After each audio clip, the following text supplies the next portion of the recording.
खुदाम यीशु मसीह जो कि अपनी कुदरत के कलाम से इस सारी कायनात को संभालते हैं, उन्हीं के नाम में आपकी सलामती हो। कल की वीडियो में हमने इस मौजू पर बात की कि अगरचे मजूसी एक सितारे का पीछा करते हुए मसीह यीशु तक पहुंचे, मगर ये बात इल्मे नजूम या एस्ट्रोलॉजी है उसको सच साबित नहीं करती है। लेकिन अब हमारे लिए सवाल ये पैदा होता है कि अगर इल्मे नजूम झूठ पर मबनी है, इसकी कोई हकीकत नहीं है, तो फिर मजूसी किस तरह से एक सितारे की मदद से मसीह यीशु तक पहुंचते हैं। अब जैसा कि आप देख सकते हैं कि ये एक जेन्युइन क्वेश्चन है, ये एक फेयर क्वेश्चन, एक जायज सवाल है, तो जरूर हम इस सवाल का जायजा बाइबल मुकद्दस की रोशनी में लेंगे। तो इस सवाल के जवाब में जो पहली चीज हमें याद रखनी है कि बाइबल मुकद्दस दो तरह की तालीम बड़े वाज़े तौर पर देती है। उनमें से पहली तालीम जो है वो खुदा की हाकमियत कुल कहलाती है, जिसे इंग्लिश में सॉवरेनिटी ऑफ गॉड कहते हैं। अब हाकमियत कुल या सॉवरेनिटी ऑफ गॉड का मतलब होता है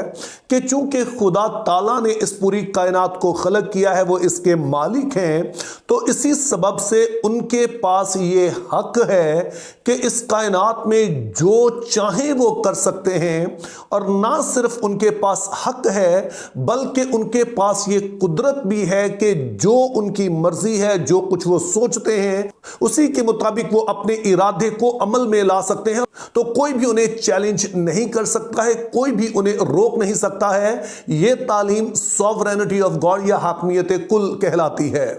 अब इसी से मिलती जुलती एक दूसरी तालीम भी है जिसको कहा जाता है प्रोविडेंस ऑफ गॉड, और उर्दू में जो इसका आमतौर पर तर्जुमा होता है वो है खुदा की परवरदिगारी। इसका सादा मतलब ये बनता है कि खुदा जब अपनी हाकमियत कुल को अमल में लाकर अपने कुछ मकसद को पूरा करता है, तो उसको हम प्रोविडेंस ऑफ गॉड या खुदा की परवरदिगारी कहते हैं। और इसको और भी आसान लफ्जों में कहें तो इससे मुराद ये होती है कि जमीन पर खुदा ताला ने इंसान को इस बात की इजाजत दी है, उसको एक आजाद मर्जी दी है कि वो जो चाहे यकीन रख सकता है, जो चाहे वो कर सकता है। लेकिन जैसे हमने कहा कि खुदा के पास कुदरत है, खुदा के पास इतना इख्तियार है कि जो कुछ भी इंसान जमीन पर कर रहा होता है, चाहे वो गलत कर रहा हो, ठीक कर रहा हो, लेकिन खुदा ताला फिर उसको इस तरह से कंट्रोल करते हैं कि अल्टीमेटली उनके मकसद जो है वो उसमें पूरे होते हैं।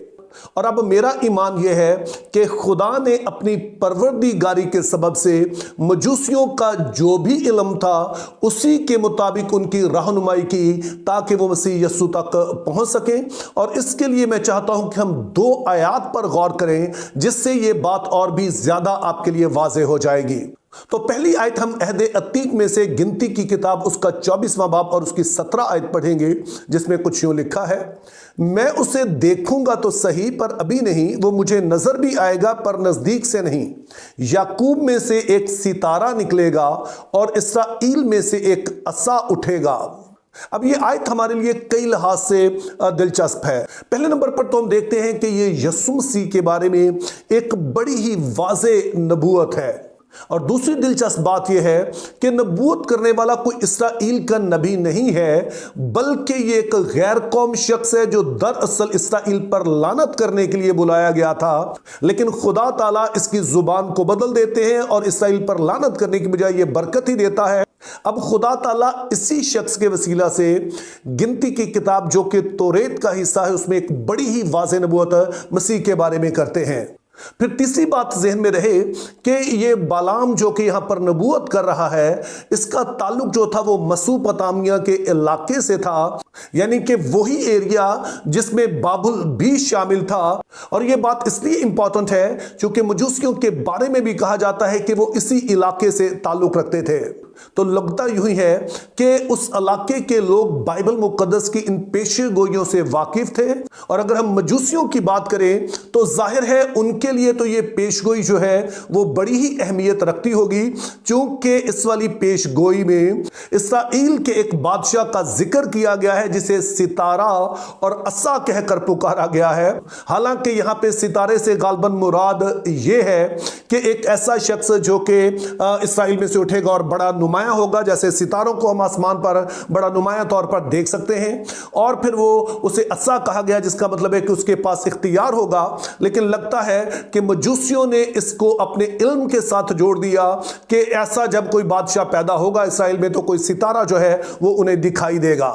इसके अलावा एक और बड़ी ही अहम आयत है जिसके बगैर हम इस पूरे वाक़े को बेहतर तौर पर नहीं समझ पाते हैं, और वो है मुक़द्दस मत्ती की मार्फत लिखा गया इंजीली बयान, उसका 2 बाब और उसकी 9वीं आयत, जिसमें कुछ यूं लिखा है,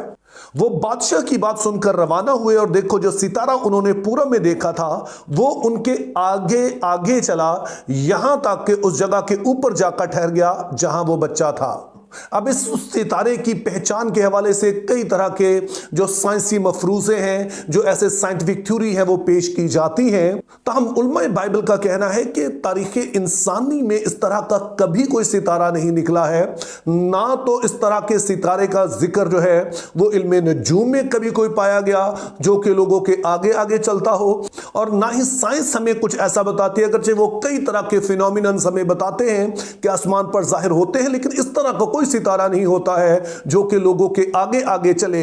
तो इसी सबब से जो पहली बात उलमाए बाइबल जिस पर मुत्तफिक है वो ये है कि इस सितारे को ना तो हमें साइंटिफिक वे में देखना चाहिए, ना इल्मे नजूम की रोशनी में, बल्कि ये एक मफौकुल फितरत किस्म का सितारा है जो कि यहां पर निकला है। अब इस सितारे की पहचान के हवाले से 2 बुनियादी नजरियात पाए जाते हैं। पहले नंबर पर तो ऐसे उलमा है जो मानते हैं कि ये सितारा दरअसल जो है वो एक फरिश्ता है, और अपने इस नजरिए के हक में वो 2 दलाइल पेश करते हैं। पहले नंबर पर तो वो कहते हैं कि बाइबल मुकद्दस में फरिश्तों को सितारे कहकर मुखातब किया गया है। मिसाल के तौर पर अय्यूब की किताब 38 बाब 7 आयत में फरिश्तों को वाज़े तौर पर सितारे कहकर मुखातब किया गया है। यहां पर जो जिक्र हो रहा है ज़मीन की बुनियाद डालने का है, और इसी सिलसिले में फिर इस आयत में कहा गया कि जब जमीन की बुनियाद डाली गई तो सुबह के सितारे मिलकर गाते थे और खुदा के सब बेटे खुशी से ललकारते थे। तो यहां सुबह के सितारे और खुदा के बेटे दोनों से मुराद जो फरिश्तगान हैं। और फिर इस नजरिए के हमें दूसरी दलील ये देते हैं कि हम यीशु मसीह की पैदाइश में देखते हैं कि फरिश्तों का बड़ा ही रोल रहा। चाहे हम जकरिया की बात करें, मुकद्दसा मरियम की बात करें, मुकद्दस यूसुफ की बात करें, या फिर चरवाहों की बात करें, सभी को जो खबर दी वो फरिश्तगान ने दी। तो ये कोई अनोखी बात नहीं है कि अगर खुदा ताला ने यहाँ पर एक फरिश्ते को इस्तेमाल किया हो ताकि वो इन लोगों की रहनुमाई करे और मसीह यीशु तक पहुंचाए। लेकिन चूंकि मजूसी गैर कौम थे और शायद इनका फरिश्तों पर उस तरह से यकीन नहीं था, तो जिस चीज पर इनका यकीन था फरिश्ता उसी तरह का रूप धार कर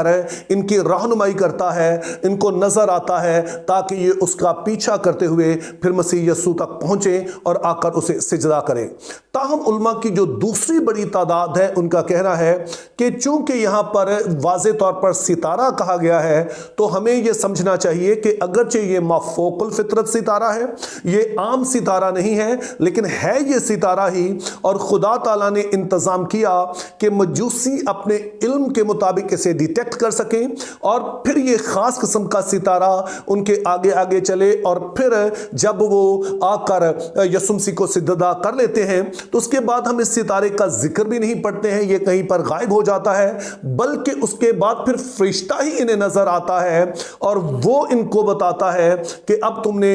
हेरोदीस के पास नहीं जाना है, बल्कि तुमने अपने मुल्क में वापस चले जाना है। अब इनमें से कौन सा नजरिया दुरुस्त है इसका फैसला करना कोई आसान नहीं है, लेकिन हमारे लिए इंपॉर्टेंट बात यह है कि खुदा ताला ने अपनी परवरदिगारी से इन लोगों की मदद की, मजूसियों की मदद की। अगरचे के इल्म नजूम की कोई हकीकत नहीं है, यह सच नहीं है, लेकिन खुदा ताला की परवरदिगारी यही है कि इनके इस नाकस इल्म की बुनियाद पर ही खुदा ताला ने इनकी मदद की कि ये मसीह यीशु तक पहुंचे और आकर उसको सिजदा करें। अब जैसे हम गौर कर चुके हैं कि ये बिल्कुल मुमकिन है कि ये गिनती 24 बाब उसकी 17 आयत में जो नबूवत है, यानी कि इसराइल में से एक सितारा निकलेगा और यकूब में से एक असा उठेगा, ये इस वाली नबूवत से वाकिफ हो। और जाहिर है इसका ये मतलब नहीं था कि आसमान पर कोई सितारा निकलेगा, बल्कि यीशु मसीह को ही सितारा और असा कहा गया। लेकिन बहरहाल इन्होंने अपने इल्म के मुताबिक शायद यही इंटरप्रिटेशन की, और फिर खुदा ताला ने इस बात का इंतजाम किया कि एक खास सितारा निकले, चाहे ये फरिश्ता हो, चाहे सच में सितारा हो, लेकिन ना तो साइंस में कोई ऐसा सितारा है, ना इल्म नजूम में, तो खास सितारा रोशन करें ताकि मजूसी इसकी मदद से मसीह यसू तक पहुंच सकें, ताकि ना सिर्फ बनी इसराइल, ना सिर्फ यहूदी, बल्कि दुनिया की सब कौमें मसीह के वसीला से बरकत पा सकें। Think biblically, live purposefully, have a very good day.